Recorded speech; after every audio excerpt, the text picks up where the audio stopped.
And welcome back, everybody, to another episode of Bubba and the Bloom, episode 133, your Thursday night show, which means it's your weekly FAAB preview. Going to be week 8 on the docket. We're just flying through the season already, as many have mentioned, past the quarter mark. So we'll keep things going for you with a couple call-ups and much, much more. But before we get to that, you can find me on Twitter at BDentric, the podcast at Bubba Bloom Pod, and my co-host for now on Twitter at RyanBHQ. Ryan Bloomfield, how we doing, man? Whoa, we breaking news here? Because you're sick. Yeah, That's what I'm referring to. We're doing a flu game episode tonight. I can't quit you. No, you can't quit me. You can't quit me. Flu game episode, so a little under the weather, but it's funny with podcasting. Like, we say this to each other all the time. Once the show gets going, like adrenaline just kind of kicks in. So that's what I'm hoping for. I guess I don't know. It's not as bad as whatever Rengifo has. Yeah, I don't want to make light of what he's going through. I hope he's okay, but was just put on the IL. I hope it's not that bad for me, but yeah, not at my best tonight. But we'll get the people what they want. We'll get some Bloomfield gold tonight. He's had a couple sick days before, so we'll knock this one out of the park. Get you ready for week 8 yet again. Hopefully, give you some good ad drops and whatnot to get you ready for the weekend. As we nailed some good ones last week, especially on the lower side of things. So we'll try to keep things going this week. But before we get to your weekly schedule preview, your 2 steps, your most added over at CBS, we have a bit of news to discuss. And we'll start with the positive sides of things. Ryan, one Paul Skenes, former number 1 overall pick last season of the Pittsburgh Pirates, will make his debut on Saturday. The dude had not a whole lot else to prove, is the best way I can put it, at AAA. It was just pure filth what he was providing at AAA with a whopping 0.99 ERA over 27 and a third innings with 45 strikeouts. Pretty good, I'd say. Pretty good. Nothing left to prove, and really no actionable fantasy advice. I would have to imagine Paul Skenes is at it everywhere, and they don't pay us our 6-figure podcast salaries to tell you guys to pick up Paul Skenes for nothing. So pretty much.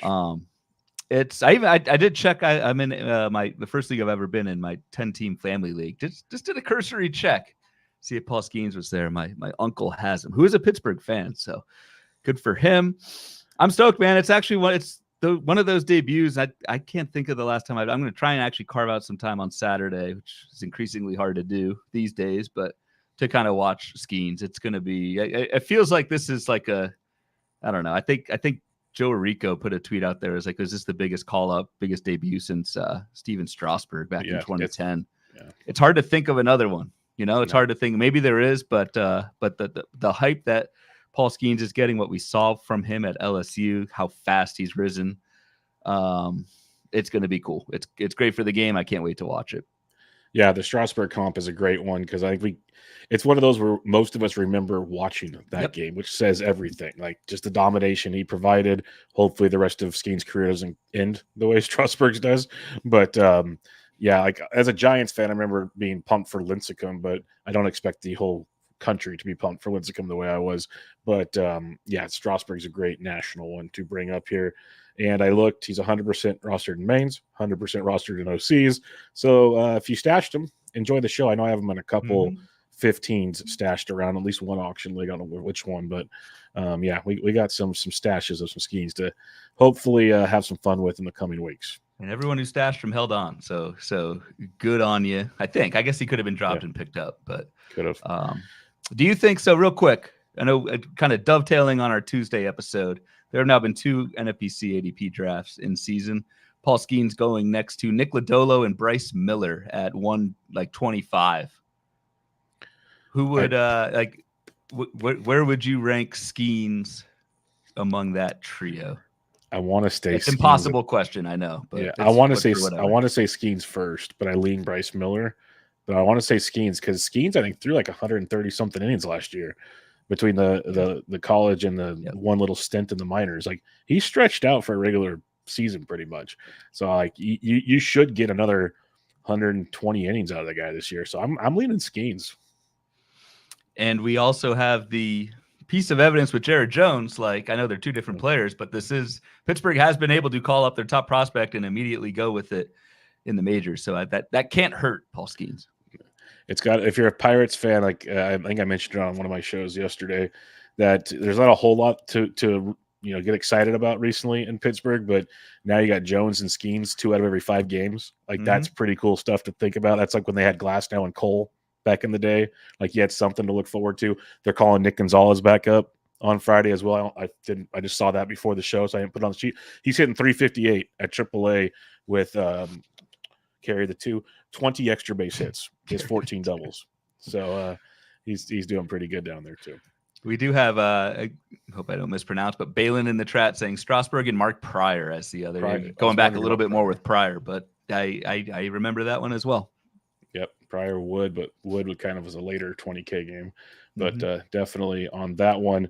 We get another debut, well, this time on Friday, Mr. Bloomfield, a guy you've talked about off and on throughout the preseason and as a guy to maybe stash and whatnot. And that's one Robert Gasser.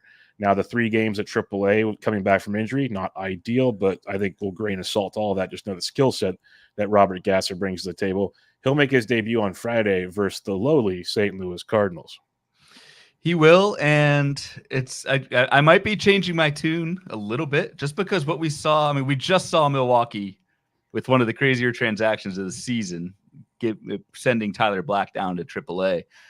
I wonder if this is just Gasser filling in for, I think Freddie Peralta's out this turn. Suspended.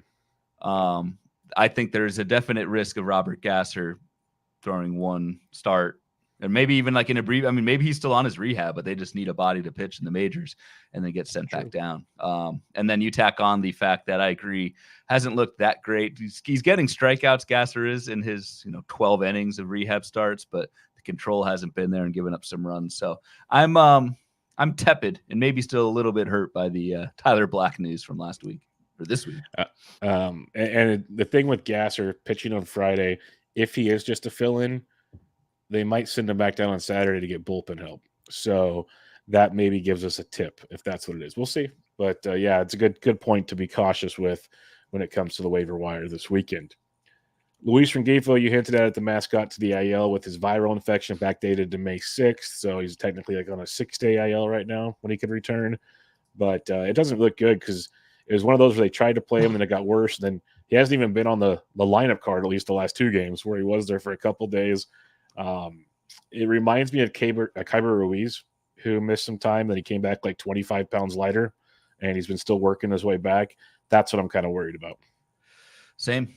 Absolutely. And I think Rengifo was in the lineup for one of the games earlier this week and then got scratched. It was Monday or Tuesday, and then they scratched him. Yeah. So not great. I know I took a bunch of zeros this week for the mascot. Even though he was out his first lineup, I didn't really have any other options. So, just hope it's nice to get some. I don't want to say it's finality because we still don't know unless you saw something about his condition. No. It's just now 10 days at the minimum. So yeah, like whatever you said, the 14th, 15th. Yeah, but yeah, at least we have, like you said, at least we have some, like there's at least something instead of just scratch. Like give me something, so we know that. And on the bright side, when he comes back, there's really no one holding him back from playing because it's not going to. We were talking That's about where I was going show. Next. Yeah, we're watching Royals and Angels on TV. It's the only game on. And my God, when Cole Tucker, Luis Guillermo, they picked up Nico Goodrum, it's just Willie Calhoun. Willie Calhoun was hitting cleanup on Thursday, and they called up Carrion Paris, a prospect from Double-A.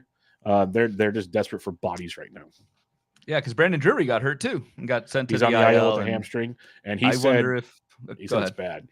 Well, Drury said before they even did the imaging that after the game he was in a lot of pain, so it wasn't just like a basic hamstring injury.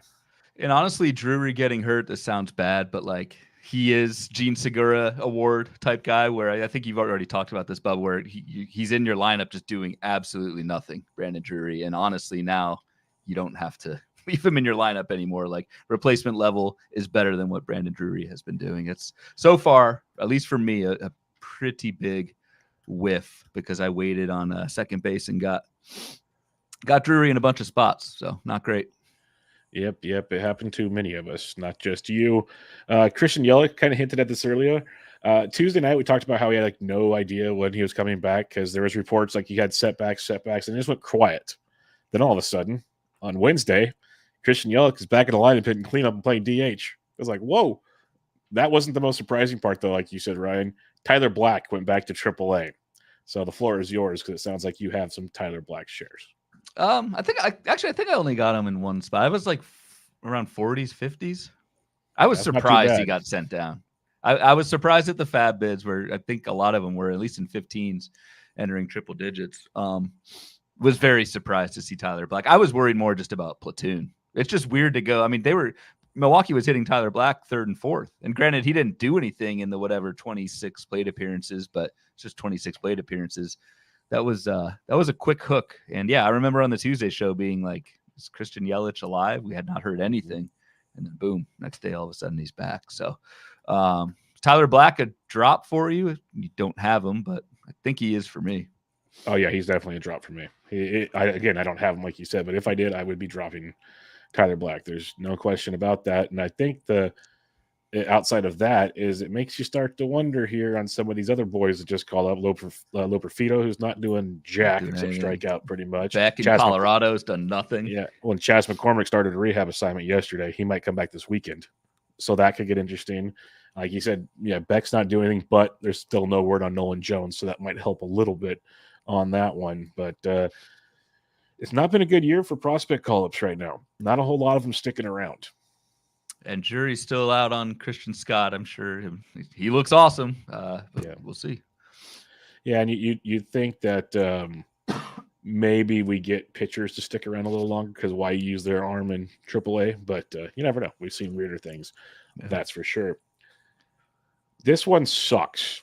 Christian Encarnacion-Strand. I say it sucks just because of the whole way it went down. He missed a couple games because he got hit on the hand by a ball. X-rays were negative. He, sat out a few days, took batting practice. He's good. Comes back and plays a couple games. And then he has more pain, does another set of imaging, and he has a fracture in his wrist.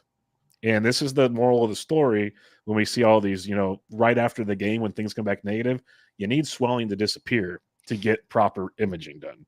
And now CES is going to be out 4 to 6 weeks with his fractured wrist. Yeah, so they just missed it the first time around? Yes, completely missed it. Yeah. So, not great. Yeah. Certainly could explain the lack of production that we saw with CES. Dude, they brought back the Ford. I'm not driving the Ford, Mike Ford, to be a platoon bat at first base, I guess. Not very interested in that. The Reds are down bad right now, and for as many injuries as the Angels have had, I think the Reds are giving them a run for their money. It's been very rough. They do get set to look ahead at our schedule.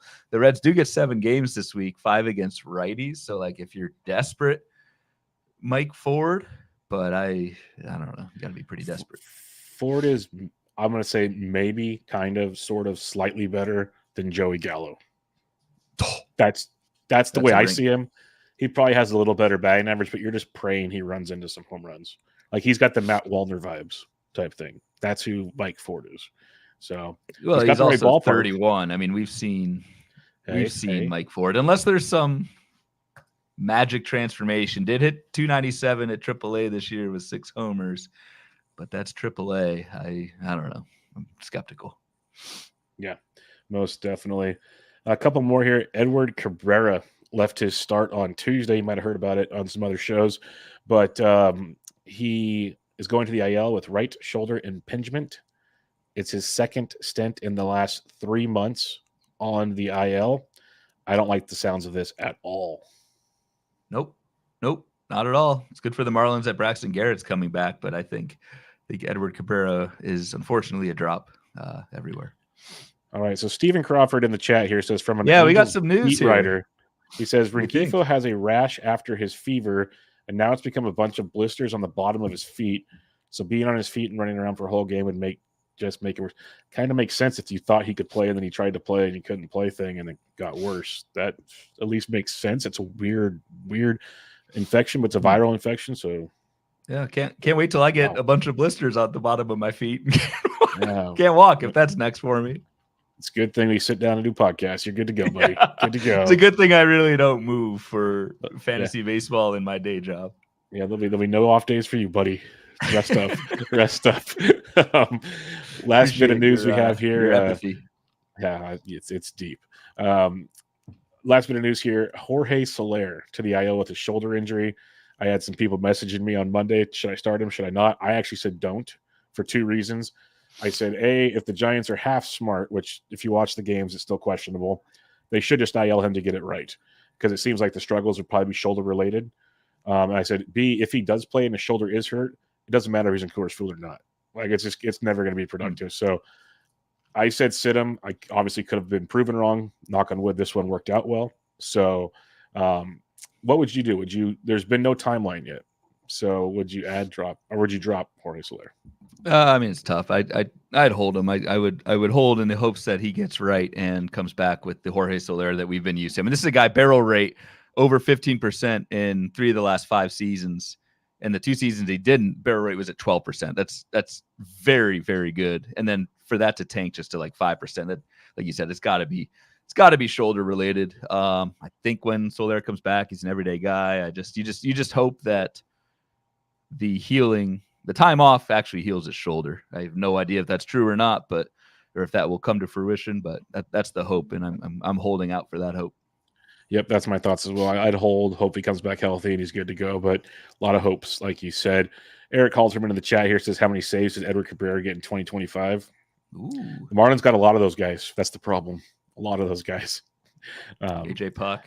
Yeah, what's what Balin says here. AJ Puck might end up closing after all once he gets back to the bullpen and the Marlins trade Scott. Then they'll trade Puck. You are 100%. I see that actually playing out in real life, yes. Yeah, that seems very possible. Can they get anything for Tanner Scott? Yeah. Oh, yeah, dude. The trade deadline, every 8th and 9th inning arm is worth something, like at least a couple, like at least minor prospects. As you can tell, they want quantity over quality right now. So Tanner Scott will not be there after the trade deadline. He's got, I think, one more strikeout than walk all year.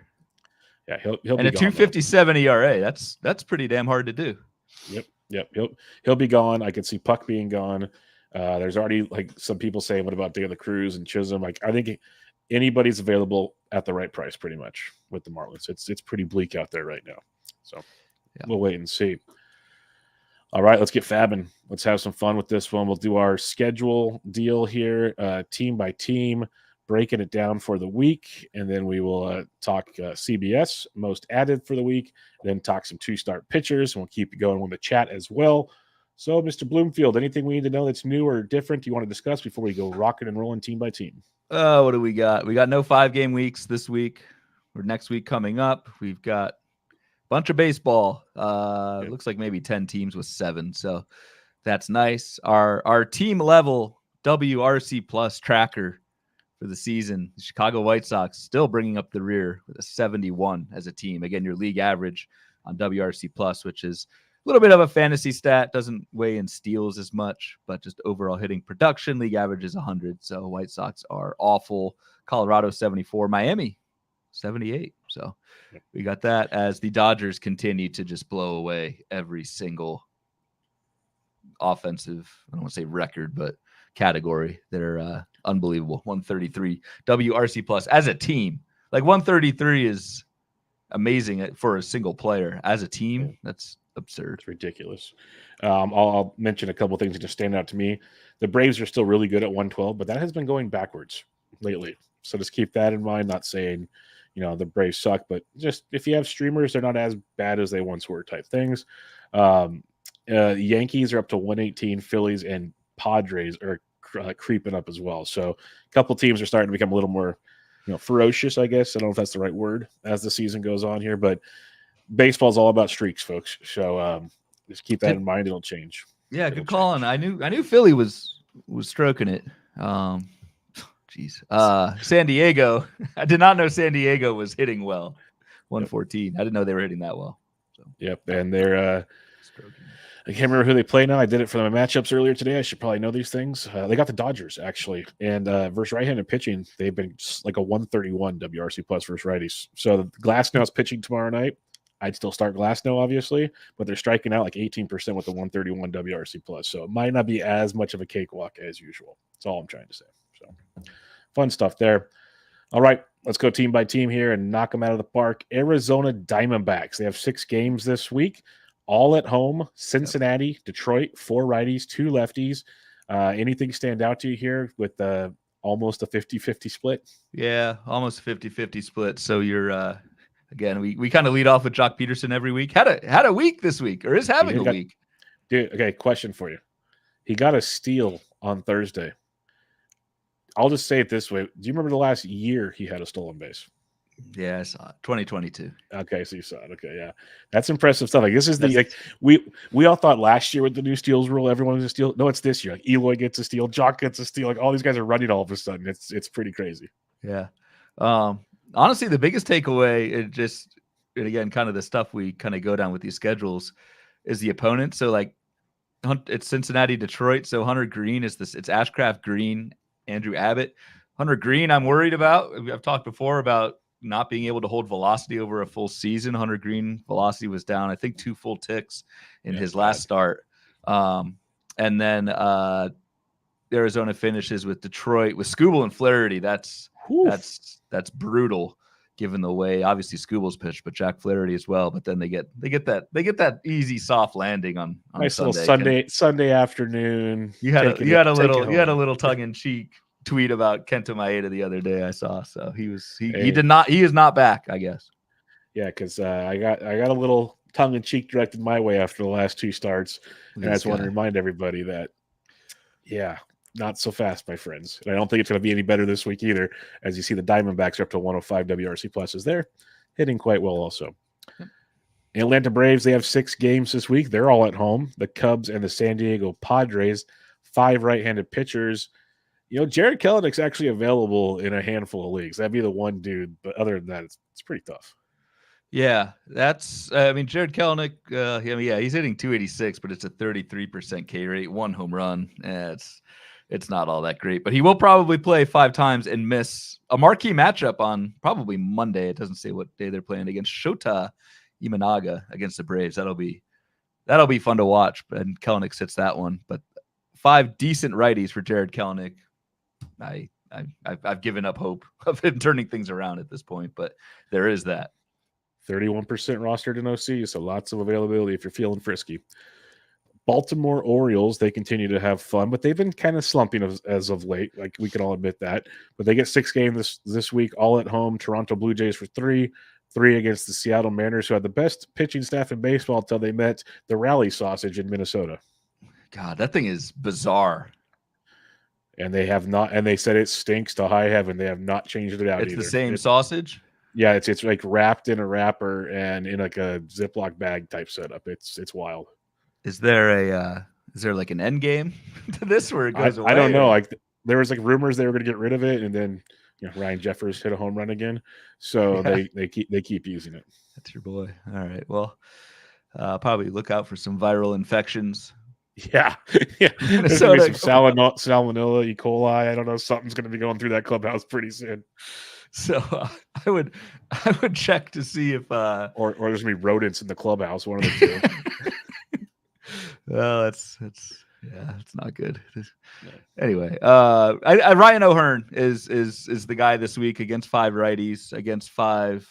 Well, the Seattle righties and that's probably not Emerson Hancock. I don't know. It's probably Brian Wu. It's Brian Wu, yeah. Emerson Hancock got sent down, so it's Castillo, Wu, George Kirby. So Ryan O'Hearn's at least interesting to me. The Orioles have faced 4 lefties in their last 6 games, so O'Hearn has only played 2 of the last 6, so might be available if other guys have soured on Ryan O'Hearn. So it's really kind of the only move I think for Baltimore this week. Yeah, right.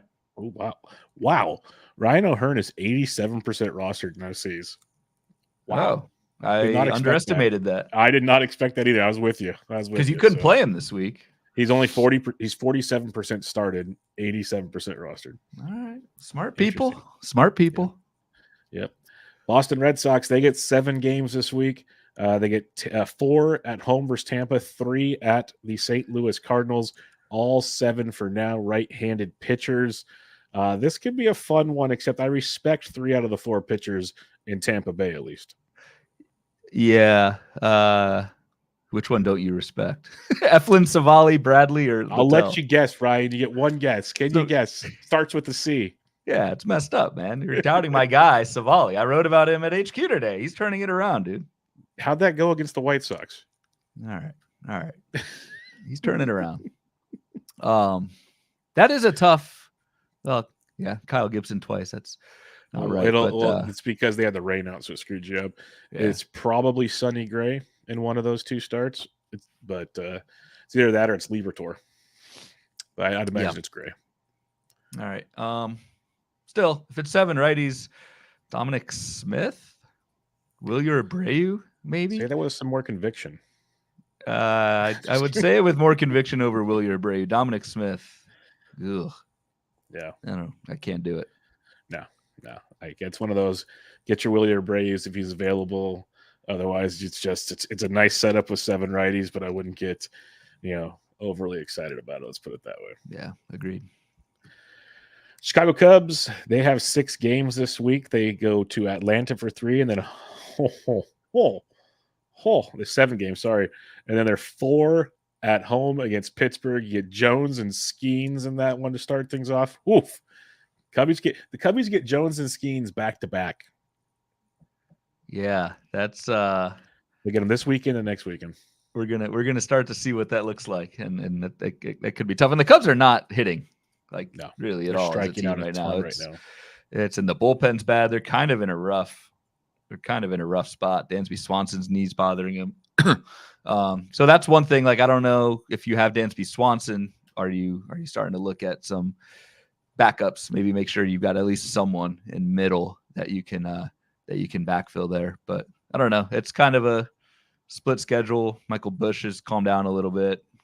What's Crow Armstrong up to lately? Nothing. He plays defense.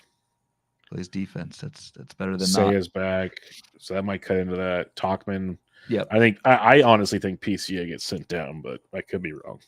He might, especially once Bellinger is good to go for center. Could happen. Yeah. So we'll see, but yeah, and like your K to walk number, it would be a lot higher. Skeen had a K to walk. Let's put it that way. So it's already one of the highest ones on the week, and that's without Paul Skeen's numbers. Yep, that's an 18% or 17% strikeout to walk on average against the Cubs next week. So it could be tough. Yes, Paul Skeen's not included, so that could be a rough one. They're going to strike out a lot next week, folks. So if you do K props or you like DFS, you're going to start the pitchers against the Cubs next week, I think, at least until the weekend. Cincinnati Reds, that 80 WRC plus. Cubs with 71. The Reds have 7 games next week, all on the road. That's not good. They get 3 at the Arizona Diamondbacks, 3 at the Los Angeles Dodgers. The weird thing is I'm not overly concerned about, I'd say, half of the starts. So, but it's still Cincinnati on the road. Yeah, it's Cincinnati on the road, and given the split, I talked about Mike Ford earlier. I don't see FAAB pickups here. We had a comment, I believe, earlier in the chat about Jamer Candelario starting to turn things around a little bit. So maybe that helps, but I don't see much there. I noticed you skipped the White Sox, and I approve your decision, even if it was a mistake. Yeah, it was must have been like a Freudian slip on that one. 71 WRC plus. The Cubs were 102. The White Sox are 71. The White Sox get 6 games, and we can move on. Yep. Cleveland Guardians, they've been scuffling a bit of late as well. They put up a ton of runs. They put up 2 solo home runs on Thursday, but as a whole, not doing great. 6 games this week, 3 at the Texas Rangers, 3 at home against Minnesota. All 6 righties, though, if you're looking for some Cleveland help. It's just, I think I'm getting over the fact of rostering Will Brennan anymore. Yeah, we can't say it every week. Kyle Manzardo will get some run, I think. Yes, he will. He should play every game. Play every game. It's only been 8 plate appearances, a lot of strikeouts, but let's see what happens there. What's your deal with Bo Naylor? What's your take on Bo Naylor since he is a lefty? We have a listener question on that later. We'd like to save it on that one, we'll save it. We'll save that. Yeah, but I'm looking at Manzardo so far, 2 for 12 with 2 singles, 42% K rate. Obviously, still early. Should play all next week. Decent matchups. My question to you is 15% in OCs. You don't have to give me an exact number, but can you give me a pocket of where you would think his FAAB dollars go? Pocket. Struggle. So it makes if he keeps struggling like this, I'd say like $50. in 15s. Yeah, I'd Something probably like be that. going. I'd say anywhere from 30 to 50, somewhere in that range. But someone in every league will come in with like $280 and walk away. But I just Yeah, won't I be don't able to know. do it. I Yeah, won't be able to. I won't either. But I think if Manzardo continued to struggle this weekend, I think bids will go down. And actually, I mean, schedule wise, you kind of want Manzardo to struggle this week, and then maybe starts to figure things out next week against all right-handed pitchers. Yeah, So because Lorenzen, Leiter, those are good matchups. yeah, Richardson could be, even though I like him. I just know who he is. Paddock, like even Ober can give the long ball. So there's spots. it's not a bad schedule for sure. Colorado Rockies, the dreadful Rockies, 74 WRC plus. Road They got Rockies. 6 games, and they're the road Rockies, all on the road. They get 3 at San Diego, 3 at the Giants. Pass. All I got here is yes, pass on the hitter side. It's Ryan Feltner week again, baby. Let's go. Yeah, yes it is. The Giants Going suck. at San Francisco. I am back in. I cannot rid myself of this guy. Let's do it. 2 years in a row. That's somewhat in jest. I would not recommend to listeners pick up Ryan Feltner, but he is still lingering on a few of my teams. So, and Colorado's so bad. Like it's a decent matchup for him.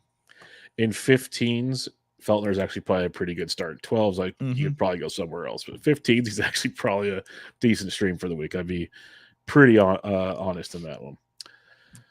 All right, Detroit Tigers, they're actually starting to hit a little better of late, so that's a plus. They have 6 games on the week, 3 at home versus Miami, 3 at the Arizona Diamondbacks.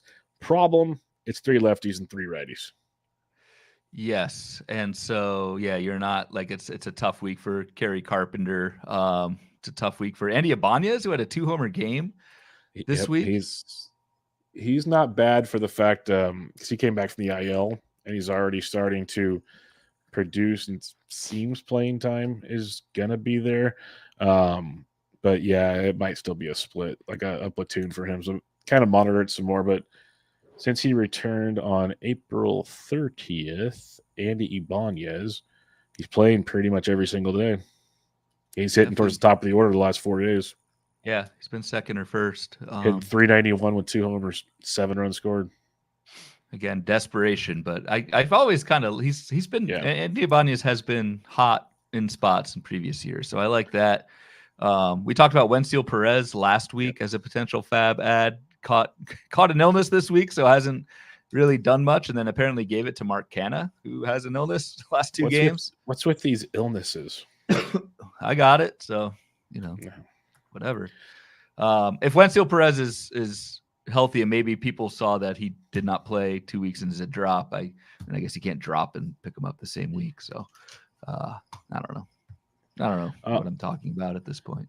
I do want to apologize real quick. There is one White Sox player I am interested in, and his name is Brian Ramos, the third baseman that got called up prospect for Chicago. I grabbed him in a couple leagues last week. Got him cheap because he kind of flew under the radar. Dude's hitting 389, like 7 for 19 since he's been called up, 2 doubles, playing every day at third base. Dude's got some popping, only 5% K, 1K in those 20 plate appearances, which I like to see. He's a guy I would be interested in especially if there's a question later about quarter infield help. Ramos would be one of the dudes I have towards the top of that list. I like that. And certainly more than I not to speak for you, but more than Mike Ford, Dominic Smith, yada, yada, 100%. Yada. Yes. Brian Ramos is a dude I think could actually be valuable this season, even on a bad White Sox team. And the White Sox get 4 lefties. Ramos is a righty. One of those lefties is Patrick Corbin. So boom. Yeah, I could see it, man. Good call. Yep. Houston Astros, they have 7 games this week, all at home. So the cheap Crawford boxes will be in play here. They get the A's for 4, then the Brew Crew for 3, 2 lefties, 5 righties. Chas McCormick should be back to start the week, so we'll see how Joey's doing up there. But anything else of interest for you with the Houston Astros? There's not too much. I start to wonder if Joey Liperfito will, what will happen there. Has started just 1 of the last 3 games for the Astros, and like you said, with McCormick coming back, that could be tricky. John Singleton, maybe. He's crushing it. Playing. He's playing every day. He's got 3 homers, and he's got how many barrels? And 4 barrels and 78 plate appearances. So that could work, especially 7 games, 5 against righties. That could Singleton went work. deep again on Thursday over his last 9 games, only hitting 241, but 4 homers and 10 RBIs. Yep. So a lot of pop there for Mr. Singleton. If that's something you're interested in, I don't hate that at all. Something else from Balin in the chat. What? No FAM for you, Bubba. I think we've moved on from FAM in terms of he's the Will Brennan. We can't talk about him. Oh no, I'm playing FAM every week. I have FAM roster. I thought he was already taken everywhere. Sorry. Yeah, that's why we don't. Yeah, but yeah, yes, Tommy FAM is probably their best fantasy hitter on the White Sox. Yeah, if FAM is available in your league, yes, please add him immediately. I don't care what matchups they have. Yeah. So that would be my suggestion on that one. All right, next up here we have the Kansas City Royals, who put a beat down on the Angels on Thursday night. They have 6 games on the week, 3 at the Seattle Mariners, 3 at home versus the Oakland A's, 5 righties, 1 lefty. Your boy Massey's been playing pretty well. Yes, he has. I like that. I like Maikel Garcia's owned everywhere, but he's back, I think. And who else am I thinking of? Getting some pub. Dayron Blanco. Yes. Yep. If you need steals, Dayron Blanco is starting to pick up some playing time. Already has 8 steals. That's not a typo, on a 222 batting average. So when he gets on base, he is running. There's a little bit of a one-trick pony effect there. Though did have 3 homers. Blanco did last season, 138 plate appearances with a 258 batting average. So maybe some non-zero power, and given the strikeout rate for Dayron Blanco, the batting average might not be too bad either. Yep. I like the Blanco call. He's been playing quite well. He even hit a home run on Thursday night, which he does not do very often. So someone to keep in mind indeed. Los Angeles Angels of Anaheim. That 97 WRC plus is not accurate for what team was on the field tonight. That's all I'm going to say. That's Mike Trout accounting for. That's what I'm saying. That doesn't count anymore. They have 6 games this week. They're at home for 3 versus the Cardinals and 3 at Texas. 2 lefties, 4 righties. Yeah, I just no. I mean, I don't think you can go Moniak, Calhoun, no, Luis Guillerme, Cole Tucker. Even though Cole Tucker is playing every day, it's nuts. It's a no. It's a no go. Yep, no go for that one. Los Angeles Dodgers, they have 7 games this week. They are at the Giants for 3, and then at home for 4 against the Cincinnati Reds. 1 lefty, 6 righties. They just keep mashing. I don't know who's available, though. Yeah, I wonder, like, James Outman. He's probably still. I doubt people gave up on him, but he's only hitting 163. 55% rostered right now in OCs. In OCs, I could see that. James Outman has been awful with 30% strikeout rate. But again, this is a guy James Outman is 26 and last year hit 23 homers, 16 steals, and hit 248 over a full season. Like, righty heavy week could be what the doctor ordered for James Outman, because I still think he's playing, despite the slump, playing every day against righties. So I like James Outman as a pickup in 12 teamers. Yep, I don't hate that as well, especially with the matchups, like you said, for the week. Good spot for him indeed. Miami Marlins, they have 6 games this week. They get at Detroit for 3, at home for 3 versus the Mets. 5 righties on the docket. Nick Gordon's actually been playing well, Bloomfield. I'll give you that one. Nick Gordon's been playing pretty darn good, but he's 0% rostered in 12s right now. So that's about all I got for you on this one. I mean, you could look at Vidal Brujan. I talked about him a little bit, either last show or last week, but I don't know. Still only 2 steals, hitting 266. So that's a desperation move. And even Nick Gordon, though I will always have a soft spot in my heart for Nick Gordon. I don't think that's an ad in 15 teamers. Yeah, the Miami moves are probably deeper leagues. That's like your 7th play on a waterfall type situation. Milwaukee Brewers, though, they can rake. They have 6 games this week. They get 3 at home against Pittsburgh, 3 at the Houston Astros, and my oh my, the 5 righties, 1 lefty, and a beautiful set of matchups. Yes, is that God? My eyes are killing me. 9% strikeout to walk. Good Lord. Second best on the week. Second best of the week, and a big reason behind that is they're missing Skenes and Jared Jones on the Pittsburgh turn, and missing Framber. So. And they get spaghetti on the weekend. They get spaghetti on the weekend. Spaghetti's good. But I don't know pickup wise. We could say Blake Perkins again, but He's Joey Ortiz perhaps. I don't know. It's bleak. They're pretty much all rostered now that they've been so good. Perkins would be a guy I'd look at if he's available. He's been quite serviceable. He's 36% rostered. I want to see how they utilize the Yelich offense over the weekend. Right. That's one thing I'm very curious about on that. Because I think Perkins was initially called up as part of the Yelich IL. I believe that's right. For now, he's still there. My question for you, with all of these right-handed pitchers, can I interest you in Jake Bauers at all? No. I went deep on Thursday. Yeah, he did. Good for him. He's only hitting 205 on the year with 3 home runs, 40% strikeout rate. Yeah, so you cannot interest me in Jake Bauers. I've been there. We've all been there. Yes, we've all been there many times through. All right, Minnesota Twins. This team is just crushing. I'd be shocked if guys are still available, but it's baseball, so they will be. But they get 6 games this week: 3 at home versus the Yankees, 3 at the Cleveland Guardians, 4 righties, 2 lefties. Pretty solid set of pitching matchups. But my oh my, like Kepler this past week, Larnach's been going off. The lefties we've talked about, Bloom, they've been balling out and should be in play again next week. Yep, we'll continue to hype the Minnesota lefties. Edward Julian, Trevor Larnach, Max Kepler, and Alex Kirilloff while they are healthy. The Twins lit up Logan Gilbert today and looked very good doing it. So even in a 4-game week for right-handed pitching, those lefty twin bats are, I think, must roster. Definitely in 15s. I don't know about 12s as much, but probably in 12s too.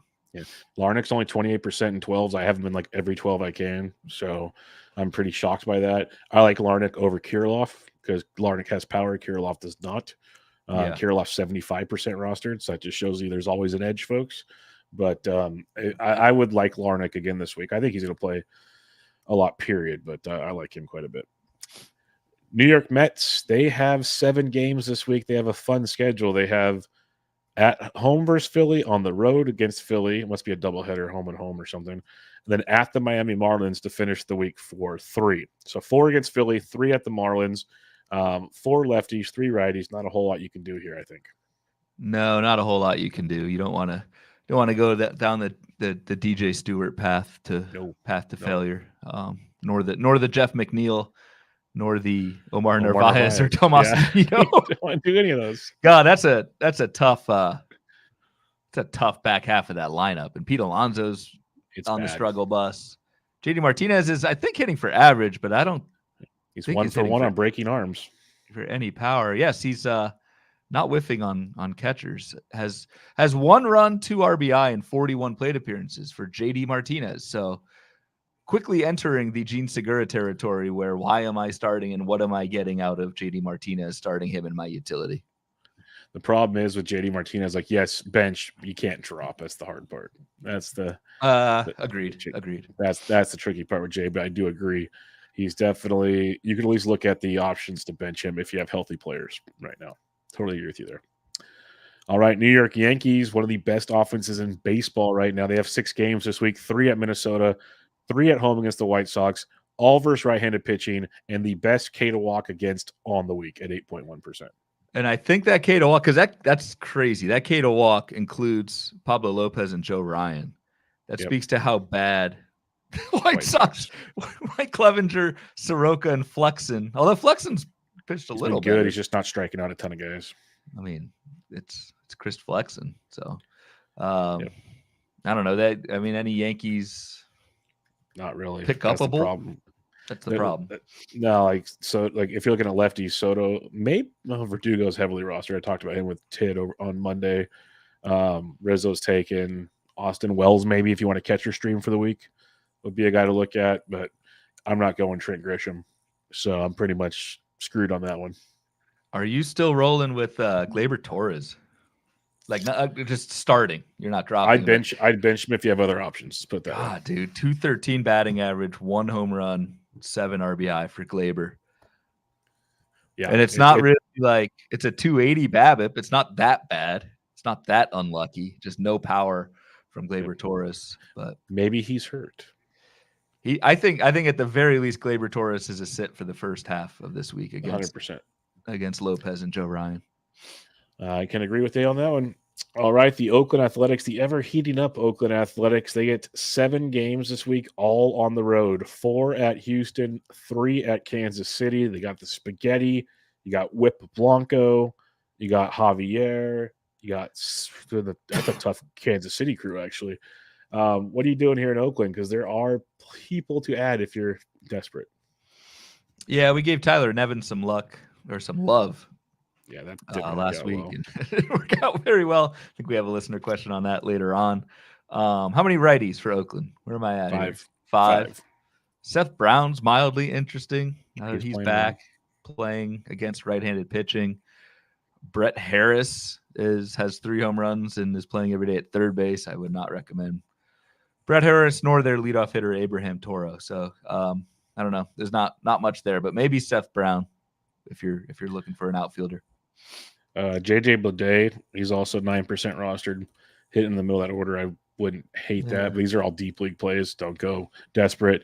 There's a comment about Rooker, dark horse MVP. He's streaking again right now. He's streaking very well now, but I say streaking because that's what Rooker does, but it's going good. The A's, I like them. I think they'll put up some runs next week. It's just tough to roster them because what the A's do best is they hit for a very, very low average and they rely on the long ball. So always. You get part of the greatness of fantasy that just drains the other part of your fantasy team at the same time. So it's a yin and a yang situation with them. Real quick, couple good listener comments from Balin. JD Martinez, a 12% barrel rate, so he's hitting the ball hard, 91 mile an hour exit velocity. So hopefully that starts turning around. And then Michael Cicchini, Gleyber getting hit on the hand will be in Jeff Zimmerman's Guys Who Played Through Injury article in October. That is right. I think, Michael, you've commented on that in the past. I think it was the second game of the season where he got hit on the hand. So that could certainly be lingering for Gleyber Torres. No doubt about it. The red hot fighting Phillies, they get 7 games this week. They got the Mets for 4, the Nats for 3 lefties, 4 righties. Not a whole lot you can do with that. Yeah, that's the problem. They're so good that Whit Merrifield, like mildly, but it's been all right-handed pitching against the Phillies this week, and Whit Merrifield has started twice, 2 of the last 3. So maybe there's something there, but everyone else is gone, I think. Yeah, everyone else should be gone or isn't really that exciting. But yeah, Whit's only 18% rostered in OCs, so that could be a fun one to kind of take some shots on and see how that one goes. Pittsburgh Pirates, they have 7 games this week. They got 3 at the Milwaukee Brewers, 4 at the Chicago Cubs at the friendly confines of Wrigley Field. They face 5 right-handed pitchers in those 7 games. So it could be a Captain Jack week if you trust his 220 batting average. I'm just guessing that's what it is because it's that bad. But anything in Pittsburgh for you? No, not really. Rowdy's still in there going, hitting 200 with 1 home run in 106 plate appearances. He's fallen off. It's a decent first half of the week schedule against Colin Ray, Joe Ross. I don't even know who Myers is. Tobias Myers. Tobias, yeah. And then it gets tougher against that Cubs rotation. So Pittsburgh's not a place I'm shopping this week. Nope, not at all. San Diego Padres, they have 6 games this week. They have the Rockies at home for 3 and then 3 at Atlanta. The third easiest K to walks because they face the Rockies, which always helps. Yes. And Bryce Elder's not very good either. 4 right-handed pitchers out of the 6 games for San Diego. Anything here for you? Because I think most of the guys we want are going to be rostered as well. And they all play every day. So, I don't know. No, there's not really much you can do. They're healthy and hitting, which is good to see. But there's no platoons to take advantage of, and I think pretty much all their regulars are rostered. Maybe not Jackson Merrill, but he's probably worth rostering. And maybe it's for a reason. So yeah, it's 2024, and Jerkson Profar is 98% rostered, hitting 328 with 6 homers, 22 runs, and 27 RBIs. It's crazy. What a time to be alive! What a time! Jackson Merrill hitting 274, 4 steals, 2 homers. Not bad. Mid-teen strikeout rate and some hard contact. But I don't know. Yeah, no. San Francisco Giants, they got 6 games this week, all at home, 3 versus the Dodgers, 3 versus the Rockies, 6 right-handed pitching. So as bad as their offense is, if you're ever going to stream Giants, this is the weeks to do it. Lamont Wade's been the best hitter they have right now. Has been very good. Conforto had a good week, but should be kind of rostered, but might be available. Those would be the main two I would look at. Yaz is even kind of fallen off the map. I liked him for Colorado, not so much anywhere else. So that's the main two guys I would look at. Yeah, and even Lamont Wade, he is hitting 341, but that's off a probably one of the highest, if not the highest, BABIP in the league. 491. Basically, half the balls he puts in play are dropping for hits. That is absurd. After 106, it's almost his OBP too. What is his OBP? Is it massive? He's got a 20% walk rate. God. Yeah, it was like 480 the other day when I was watching. Oh my God, 491. He gets on base almost half the time right now. Oh no, 472. I'm looking at. So he just doesn't do a lot in the power. But he doesn't do anything else, right? Yeah. It's empty stats. Yep. So and I don't know other lefties. Yastrzemski, Blake Sable, second catcher maybe. Bailey should be back any day unless his concussion's really bad. He should be back any day. So keep an eye on the weekend. If Bailey's like the concussion's really bad, which can happen, then Sable might have a little bit. He's actually hitting pretty well. He even DH'd on Thursday while Reed's caught. So there's something there possibly. Seattle Mariners, they have 6 games this week, 3 at home versus Kansas City Royals, 3 at the Baltimore Orioles, 5 right-handed pitchers, and one of the tougher schedules this week when it comes to pitching they are facing.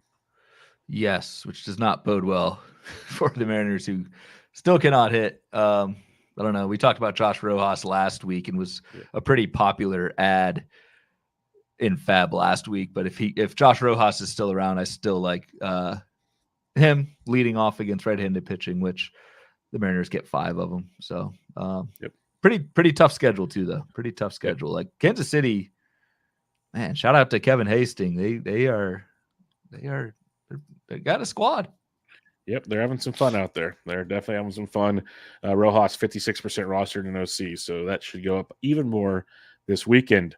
St. Louis Cardinals have 6 games this week, 3 at the AAA Angels and 3 at home versus the Boston Red Sox. The Cardinals faced 5 right-handed pitchers, but the Cardinals kind of stink too. So, man, it's a great schedule to attack, but I'm not sure it's that exciting. Yeah, I wonder if I should change that LAA abbreviation for the Angels to AAA. You should. AAA. That's fair. Dude, I mean, Nolan Gorman is platooning. I don't think I knew that. It's crazy. It's been bad. I don't know. I always talk about Alec Burleson. He went deep this week. Mm-hmm. He did, but Ivan Herrera is the conversation point here. Yes, hasn't played the last 2 games. He's been DHing. No. He DH'd on Tuesday. They didn't play on Wednesday. I don't know, man. This thing I'm looking at.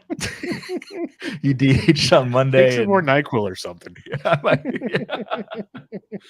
Yeah, shit. I don't know, man. The thing I'm looking at says he didn't play Tuesday or Thursday, and he DH'd on Monday. He caught on the 7th, which was Tuesday. He DH'd on Monday. He caught on Sunday. All right, we'll move. Dude, I'm going to screenshot this thing.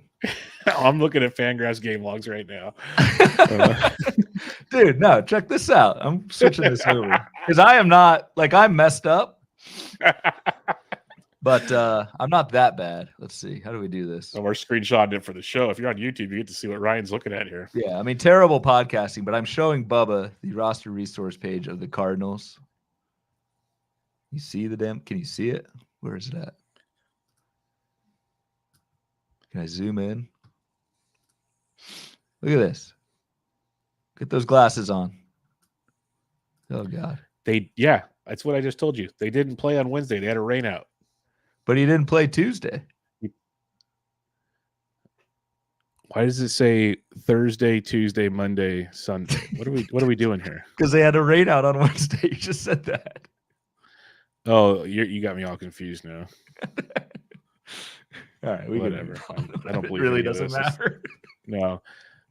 Yeah, he didn't start today, is what Eric said. That's fine. My point was he faced the first 2 games of the week. He won't play every day, but he's going to play more often than not because he's the primary catcher for the St. Louis Cardinals.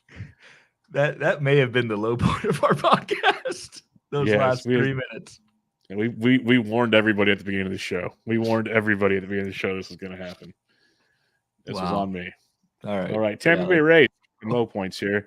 Tampa Bay Rays, they have 7 games this week, all on the road. They have 4 at the Boston Red Sox, 3 at the Toronto Blue Jays. Interesting pitching matchups. I like most of them, except if you have any Tampa Bay Rays, start them all versus Alek Manoah. And the good thing is Tampa Bay faces 7 right-handed pitchers, which is pretty sweet, Bloomfield.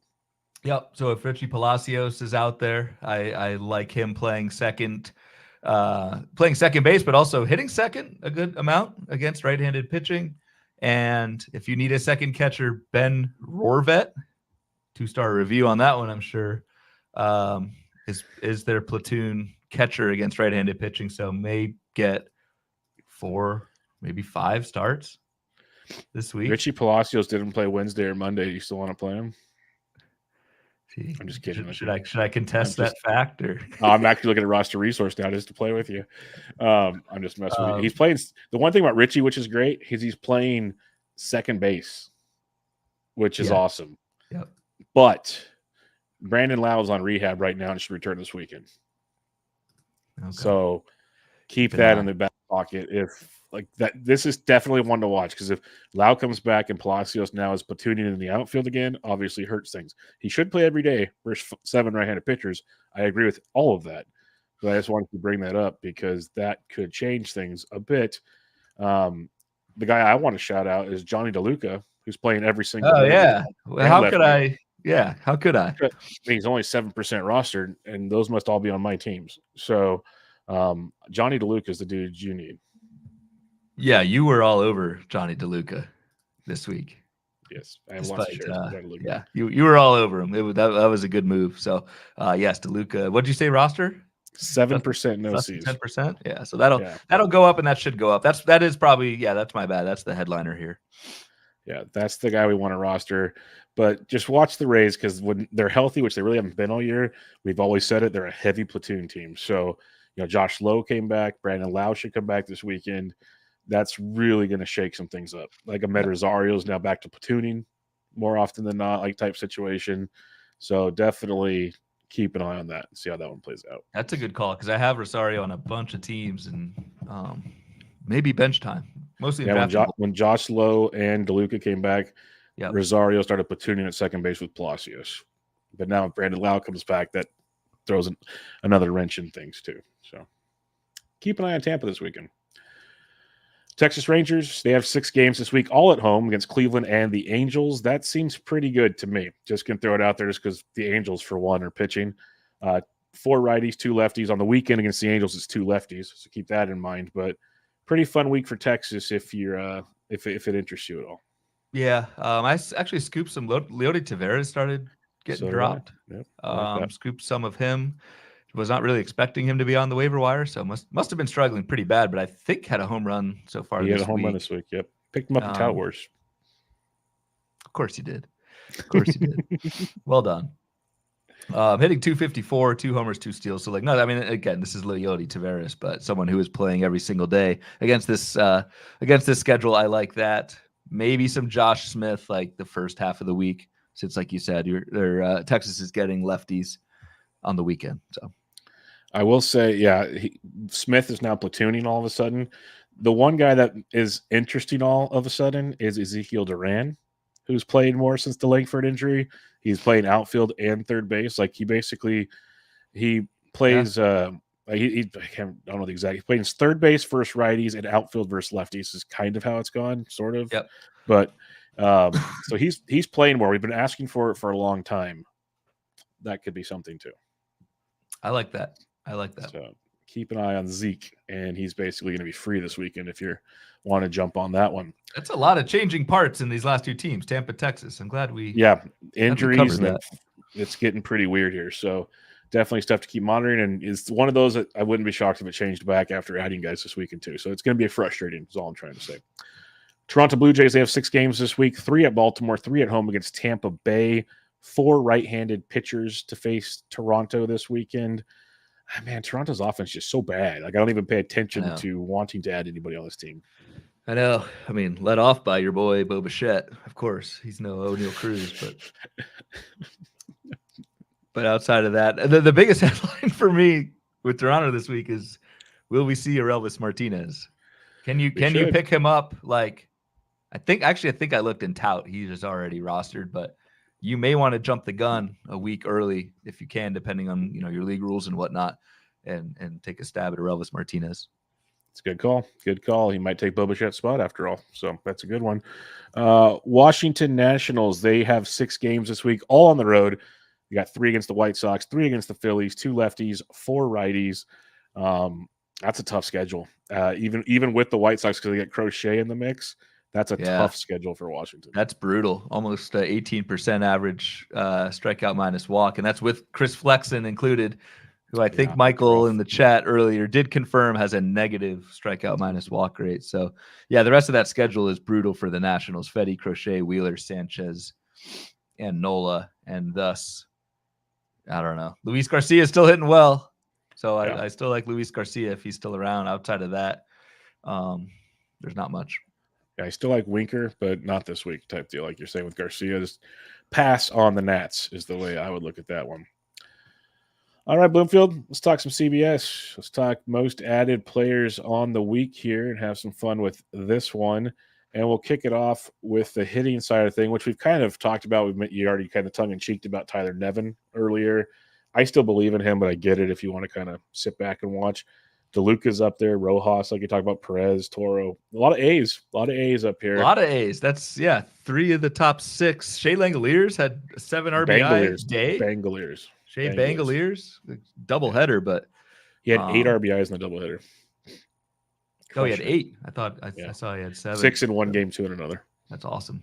Yeah. We've covered. So Langoliers I think is a decent catcher. I mean, you know what you're getting. Although the strikeout rate's down 22% and a 19% barrel rate, like it's a weird profile. It's a very weird profile. It's a very good profile. But it's weird because he's still hitting 209. That's why it's a weird must have profile. like a 60% fly ball rate. I'm pulling him up right now. He has a 185 BABIP. 185 BABIP. You got his fly ball rate? It's 45.6%. He has a 22% home run to fly ball. He's popping the ball up less than ever. He's just, that's a wild one. Like if you believe in X stats say he should be hitting 268. That's a jump, folks. I mean, I bet there are not many major leaguers right now with a 22% K rate and a 19% barrel rate. That's very hard to do. Not a chance. And like we always say, like X stats aren't the end all be all, but when I see a gap of like 209 to 268, that's outliers. Like, at least so that means maybe 235, 240. Like that's pretty. If he does that, that power goes through the roof. So, and as Michael says in the chat, is faster than Ronald Acuna per sprint speed, which I've seen Langoliers run. That's kind of depressive. I guess that's true, but that's crazy. Who else? We talked about John Singleton. So he's up from unrostered to 10% in CBS. That's and a pretty righty heavy week, I believe. I think we said 5 righties for Houston, so that's interesting. Eric Halterman in the chat, barrel rate leaderboard 1 Ohtani 2 Langoliers. So the things you find out on these boards, that's pretty cool.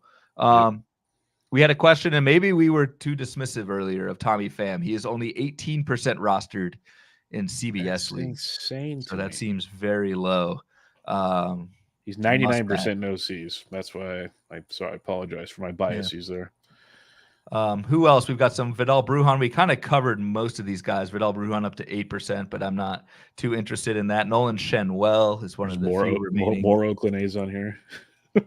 They're all over the board. There's Lede. That's right. Brett Harris will get your K rate and barrel rate for you right there. Boom. We are starting to see some movement. Brett Harris, at the bottom of this list here, up to 3%. And again, I'm not, this is a tiny sample. This is 31 plate appearances for Brett Harris, but 16% K rate, 15% barrels. He probably has 2 barrels, but I don't know. He's hot right now.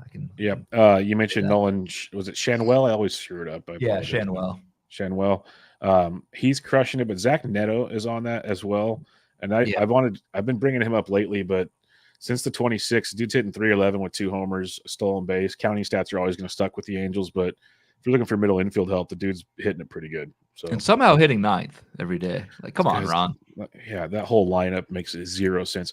But like, he's barreling the ball 11.4% since the 26th, only a 34% hard hit, but he's showing some promise, at least some of the promise that people talked about preseason, which is kind of enticing. We're seeing some movement on Elvis Martinez, who I just mentioned, up from 23 to 26%. So some of your league mates are picking up on that, a preemptive pickup. One guy we did not mention, Jorge Mateo, Bubba, when we went through Baltimore, running like crazy, striking out like crazy. Is there enough playing time there for an ad? Yeah, I think there is. I rostered him 2 weeks ago in 15s because I needed middle infield. I dropped Tim Anderson, so yeah, it made sense. But yeah, he's playing well. I'm trying to. I think he's a platoon. He's only playing against lefties, and Baltimore has faced 4 out of 6 lefties. That helps. And that so helps. I was talking about this actually. Yeah, so that reminds me of the Ryan O'Hearn where we were talking about earlier. It's a righty heavy week for Baltimore, so we might not see a whole lot of Jorge Mateo at this point. And meanwhile, Keston Kierstad, keep on to call him Keston Herstad, has started like 1 game. Don't know what's going on there. It still might be a platoon. I'm not going to say it's not, but he's played in 1 of the last 2 games versus righties. Mateo has. He's played in 4 of the last 5 games. Yeah. So if he is not in a strict platoon, I think he's at least a deep league shot in a 15. So to wrap that up for steals, Mateo and Dayron Blanco we talked about earlier. Yeah, I think Blanco will be on this sheet next week. I guarantee it. I think you're right. Mike Talkman's on this sheet. Should not be. Not with all the guys coming back. Right. He's back to his bench coming role. back. A lot of good second catchers. I know we're at that part of the podcast at this point. We have a listener question on those exact catchers on this list, so we'll come back to that for sure. All right. Any other hitters on this list that we haven't talked about? Shanwell Langoliers thing pops. That's interesting. But yeah, no, it's pretty much standard stuff here. It's just funny seeing all the A's. That says a lot right there in a big way. And Johnny DeLuca's rostered more in CVS than in NFBC OCs, which is cute. That's what is he in? 7% in OCs. 7%. I'm guessing people just didn't notice he got called up because of the other prospects. I didn't. Yeah, forgot about it. I didn't. That's interesting to see that versus the Tommy Pham. Yeah, just interesting as like podcasters, like so many different leagues out there. God, that's crazy. Well, we've tried to make the point like we use an NPC for references because it's just kind of the best formula, but we're trying to incorporate the other formats, and then this is why it's so hard to incorporate everything because it's so all over the board. So but interesting. Yeah. Anyway, all right, let's talk pitching. This is where it gets fun. Cole Irvin, Colin Ray stinks. Like, just don't do it. The regression's already coming for him. We talked about it on a Bloom board 2 weeks ago.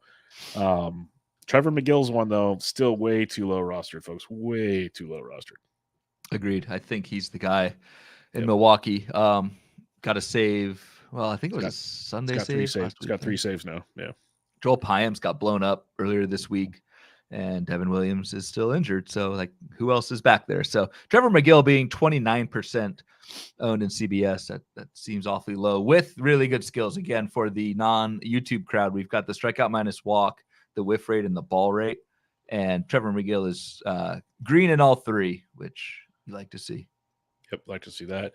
It's scary looking at the pitchers up here like Cole Irvin, Colin Ray, Chris Paddock, Andrew Heaney, Trevor Williams, Ben Lively, Wisniewski, Gibson, Hudson. Like, that's a rough group of streamers. I mean, rinse and repeat every single week. Yep. But then you got Mason Black. You got Samuel Woods Richardson. Like, these are guys I'm interested in. Yeah, we did talk Mason Black on the Tuesday show, so I guess we won't go too much into that. But and I think a lot will depend. I think he pitches Saturday against Cincinnati, so that'll be big. He'll be able to scout that one. Yep. A lot will depend on how he looks there because, like we said earlier, looked good through the first 4 innings against Philadelphia, a very good Philadelphia team. So the skills are all red for Mason Black right now, but that could change with this weekend start. And I also wonder, given how Keaton Wynn has been pitching, Mason Black might stick when Blake Snell comes back, because I think Blake Snell is back next week, right? You were saying that. He's throwing a rehab start on Sunday in San Jose, and then if all goes well, he'll be back next week. Eric says in the chat, is there a ball rate leaderboard somewhere or using that as StatCast? Eric, I'm grabbing it from Fangraphs, but I have to calculate it. They have balls and pitches, and so I just divide it. He's smarter than me, folks. That's why he does these boards. Simeon Woods Richardson, I'm still a big fan of. The swing and miss this last start was a out of nowhere situation, so I wouldn't count on that full time. The Mariners just strike out a lot. But I think he's a good pitcher, but I wouldn't be like running to like I'm going to pitch him a lot, but it's a kind of a Kyle Gibson-esque like pick your poisons situation. And gets SWR gets Cleveland on Friday, so that'll be a tough test. It'll be a tough test given how pesky Cleveland is as a team. Michael in the chat says Chris Paddock's strikeout rate has been up lately, and that is true. Over Chris Paddock's last 6 games, he has a 23% K rate, so it's up, and the walk rate is a lot better lately. So signs of life from Chris Paddock, and he gets, we'll save him for the 2 steps. Yep, let's save him for the 2 step. A couple guys I kind of want to bring up, maybe not to add this week, but if you have a watch list or something, Bryce Wilson has really been at least serviceable of late. Is the nicest way I'll put it. Like, it's been good. I've streamed him, and like at least used him in DFS for cheap, but he went 6 shutout with 6 Ks against the Royals, 6 innings, 1 run, 6 Ks against Tampa Bay, 4 1/3, 2 runs, 3 Ks against Pittsburgh. I know those aren't the toughest matchups. That's part of the problem, but he's been very serviceable if you're looking for future streams. So Bryce Wilson would be a guy to keep an eye on. The same with Cooper Criswell of Boston. Problem with Criswell, Bayo's coming back this week, and they should be getting they got one more coming back next. I don't think it's Whitlock just yet, but they have another one coming back too. Bayo? So, Bayo comes back this weekend, hopefully. Okay. Yeah, and then it may be Whitlock next week, but I thought it was somebody else. So Criswell may not be long for the rotation, but he's been very serviceable as well. Yes, very good walk rate, which always helps the whip. And Cooper Criswell would stand to face the Tampa Bay Rays this week. I don't hate that. Don't hate that at all. So the other one I want to bring up, because he's at the very bottom of this board and he got shellacked by the Dodgers, which I expected, is Rotary Munoz. Now, the reason I say that is he's not projected to start anywhere. And I'm not saying you have to add him just yet, but keep an eye on him because he was very good in his first 2 starts against normal competition. And with Edward Cabrera going down, like, why would you keep Sixto Sanchez up is my question, per se. Like, Braxton Garrett came back to take Edward Cabrera's spot. That's fine, but I guess it's the same reason as why is Max Meyer in AAA. But yeah, I think Munoz over Sixto makes a lot of sense. It does. I agree. We've got Hayden Wesneski on here. Did not pitch that well this week. I picked him up almost everywhere. He was my backup to Christian Scott. And he gets Atlanta next week. Oh. Yeah. And then Kyle Hendricks comes back to face Atlanta the next week. Ouch. Yeah, so maybe chill on old Hayden this week. So there's been chatter at least of a Mason Miller trade. Oakland's denying it. I like Lucas. Do you like a Lucas Urseg stash? It might be a long stash, but I don't know. It could be a long stash, but he's also one of those guys we talked about. He's been getting like 1 save chance a week because they don't want to use Mason a ton. So he's been getting chances. And he's also going to get you strikeouts and good ratios with even when he's not getting saves. So he's one of those guys, at least in deeper leagues, that is very serviceable. Like, he's not Reed Garrett getting you wins probably as often, but he's got the goods. Lucas Urseg is filthy. Patrick Sandoval's on this list, but I think that was because of a good 2-step this past week. So you don't want to. It's at Texas for Sandoval's next start. It's not a good start next week, but not to just completely poo-poo Sandoval. I was surprised. He's been much better of the last, he's had 1 blow-up. 7 of his 8 starts are 3 earned runs or less. Like, that shocked me when I saw that. He's got 17 Ks in his last 2 starts at Pittsburgh, and 1 was against Philly. He went 5 innings, 2 runs, 10 Ks against Philly. And it's coinciding with a pitch mix change. He's basically faded. Patrick Sandoval has faded his 4-seam fastball, which is his worst pitch. Yep. Generally fading it, and I don't think Patrick Sandoval even threw his 4-seamer. I want to say it was like 8% or less or something. Like, it was like 2 or 3 pitches, something like that last start. Yeah, he has a 12.2% swinging strike on the year. Like, he's doing it again. He does these little stretches every time to kind of try to reel us back in, and then he'll walk 12 guys and give it 4 home runs. but he's showing improvement. So I wouldn't play him against Texas like you're saying, but he's a guy that I think will have some viability in the coming weeks because like the following week he gets Cleveland. Cleveland hasn't been great versus lefties of late, so that's could be interesting. Yep, agreed. We should not. Well, I mean, it is Patrick Sandoval after all, but The Irish anytime Panda. you see a pitch exchange with a plus and skills, I don't care who it is, I'm interested. So it's a good point. Yeah, so there's something there, and in a world like I mentioned, the 7 starting pitchers or whatever at the top, I probably get Sandoval a nod over most of those guys up top type situation. Yeah, we didn't talk Ben Lively, but I picked him up and Yeah, gave up 3 runs, I think, with 2 strikeouts against the White Sox on Thursday. So I still think Ben Lively's good. I might be biased in that one. He's been pretty decent at least prior to this, and next week he's got Texas, which is tough. Following week though, a 2-step against the Mets and the Angels. That looks pretty good. So like if you could stash him for cheap this weekend before he gets expensive the following week, that'd be my 2 cents. I think he's a good 2-step in 2 weeks. Trevor Williams is getting a lot of love. I don't see it. It's a Got low 2-step this week. Okay, that's probably why. It's just no whiffs, 8% swinging strike, and not throwing strikes, 38% ball. He's given up no home runs this year. Yeah, like that's going to change. It's going to change. One of like 3 pitchers or something. It's crazy. Jump ship from Trevor Williams.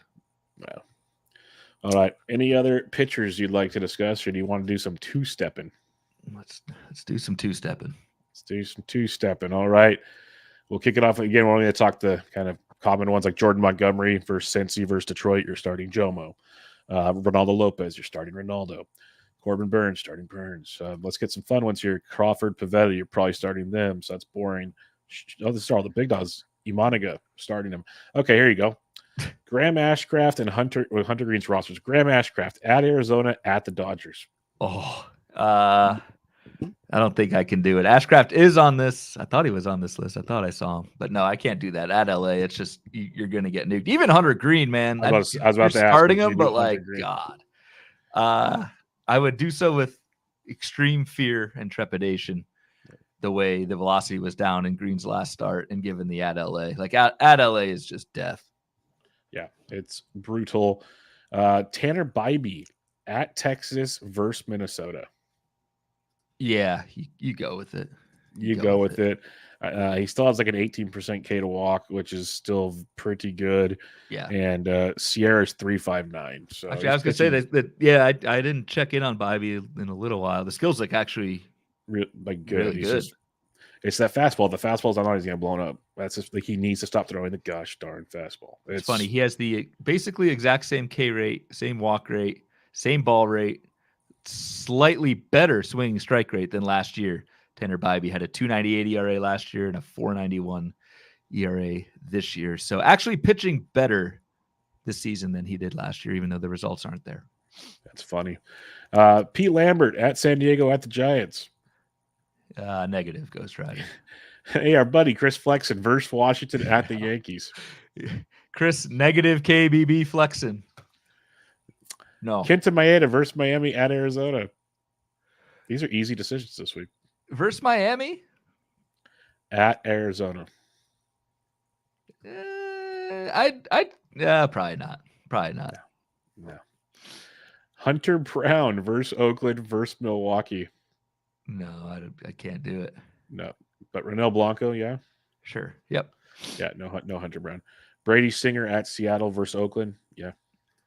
Yep. That's your boy, of course. I want to hear you say it. Jose Soriano versus St. Louis at Texas. I'd probably roll with it in 15s. The really nice thing with Soriano is a 60% ground ball rate. And again, I don't care who you're facing. If you get 60% ground balls, that's going to help you. So I would roll the dice with Jose Soriano in 15 teamers. I think I would too. Maybe 12s, depends on what you need at this point in the year. He was cruising versus Pittsburgh and then just blew up in like the 5th inning. He was striking everybody out, but it is Pittsburgh after all. Yeah. Yamamoto's a yes. Sixto Sanchez at Detroit versus the Mets. Hell no. Yeah. Colin Ray versus Pittsburgh at Houston. That Pittsburgh start. I think in 15s you got to go with him. 15s, bad, yes, though. I would not do it. It's the blow up. Like the regression's already come. The blow up hasn't come yet. The blow up is coming. Like Yordan Alvarez might put one out of the ballpark. Chris Paddock versus the Yankees at Cleveland. I'd roll with it, given what we were just saying with the kind of That's fair. Somewhat recent improvements. The Yankees are tough, but it's not at it's at home, and then at Cleveland. That's fair. I'd go with it. Sean Manaea versus Philly at Miami. God, that is tough, and I'm gonna have to make that call because I have Samson on a few leagues. I'm gonna start him. I think I'm gonna start him too. Just hope like hell you get through Philly because at Miami is awesome. Yeah, just don't get destroyed in Philly. Like you can let 4 runs up in like 5 or 6. Just don't get destroyed. Give me that Miami start. Rodon at Minnesota versus the White Sox.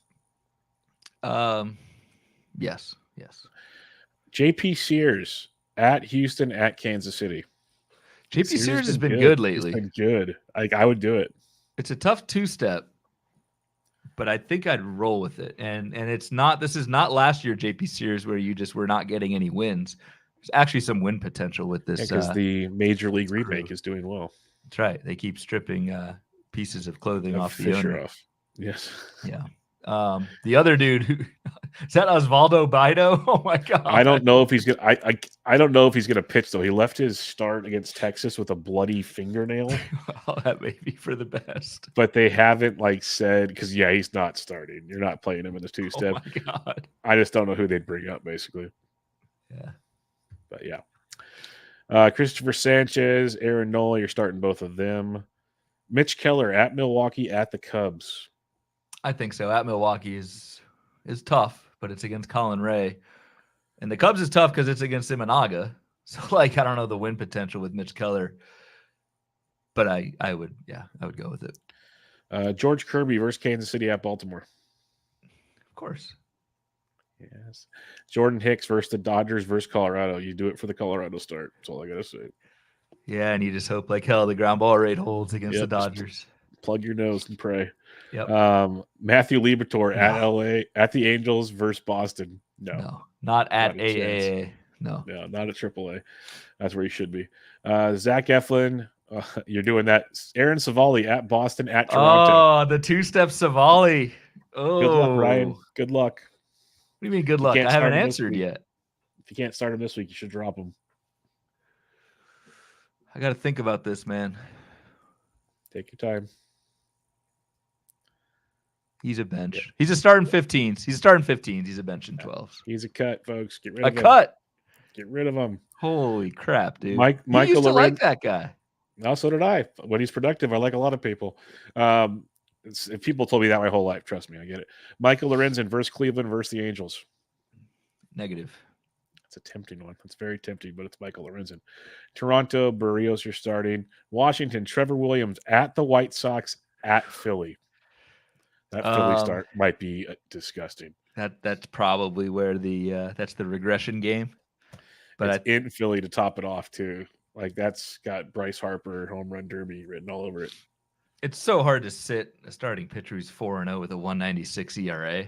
So probably you're going with him, but it's coming. Check this out: Pittsburgh, Giants, A's, Astros, Marlins, Rangers, Baltimore. That's who he's faced this year. And he's allowed 2 earned runs or less in 6 of those starts, 3 earned runs or less in all of those starts. That is just wow. Yeah. And it's he's got the 1.96 ERA, but it's a 3.8 xFIP. It's not like it's ballooned. That's crazy just looking at his profile. Yeah, that's... Yeah, 404 Sierra. That sounds right for Williams, honestly. But yeah. All right, the problem is going from 1.96 to 404 is going to take a big one. That's the problem. Yes. But I mean, kind of you would expect Trevor Williams to be a 4 guy the rest of the way. So really his ERA, given the start that he's had, would be mid 3s. How the hell does he have a 4? No, Sierra, 404 Sierra. Yeah. Yeah, he does. That's crazy. Yep. 49% ground ball rate, so it must be factoring that in. In 15s, I roll them out. 12s, no. 15s, I roll them out. I like it. Yep. All right. Let's do a few listener questions here before we head on out for this episode. Wrong button. And here we go. All righty. We have John Legazer, our buddy Big John Stud. Help me take stock of the A's offense, boys. Is Nevin Dunn coming off this 0-for-20 slump? I think he's back to a 15-team stream. Yeah, agreed. I wouldn't go done after 20 plate appearances, but because he'll get every opportunity to right the ship. So agree. 15-team stream for Nevin. All right, here we go. Here's the catcher question. Martin Sikulski asks, any reason to roster Alejandro Kirk, Bo Naylor, or Gabriel Moreno over any of the catchers listed? All have been quite bad, and we know catchers matter. That's right. They do matter, buddy. Go for it, man. This is you. First off, you can just drop Kirk for pretty much, let's see, Langoliers, Diaz, Jansen, maybe not. That's close. Wong, Ivan Herrera, Corey Lee. Lee and Jansen are the two I would be questionable on this list. I like all of these catchers. Langoliers, Diaz, Wong, Herrera. I like all of them over Kirk for sure, over Moreno for sure. If your 12 teams are shallower, I'd say over Naylor as well. Wow. And I hate that. I really do, but in 12s I'm churning things around as fast as I can. Yeah. Like I'm just you've given him enough run. I still think he's better than he's playing right now, but that 36.4% K rate needs to get fixed. Like he could go to AAA. Because something's just not right. But the problem is the barrel rate's fine. The hard hit rate's 45.3%. That's awesome. But then like you look at everything else, it's just not coming together for him right now. He's just kind of lost out there right now, and the strikeouts are following in a big way. So. Michael asked about Austin Wells. Is he in that?